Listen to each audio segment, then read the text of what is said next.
ഇനി കാസർഗോട്ടേക്കാണ്. അവിടെ വീരമലക്കുന്നിൽ ഗുരുതരമായ വിള്ളലുകൾ കണ്ടെത്തിയിട്ടുണ്ട്. ജില്ലാ കളക്ടർ കെ ഇമ്പശേഖറിന്റെ നേതൃത്വത്തിൽ നടത്തിയ ഡ്രോൺ സർവേയിലാണ് ഈ കുന്നിലെ മണ്ണിടിച്ചിൽ ചിലയിടങ്ങളിൽ ലംബമായും ചിലയിടങ്ങളിൽ തിരശ്ചീനമായും കണ്ടെത്തിയിരിക്കുന്നത്.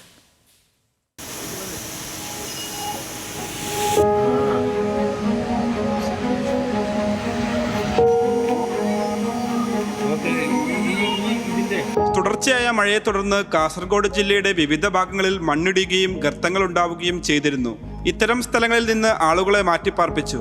ഇതിനിടയിലാണ് വീരമലക്കുന്നിലും മണ്ണിടിച്ചിലുണ്ടായത്. കഴിഞ്ഞ ദിവസം നടത്തിയ ഡ്രോൺ പരിശോധനയിൽ ചിലയിടങ്ങളിൽ ലംബമായും തിരശ്ചീനമായും വിള്ളലുകൾ കണ്ടെത്തി.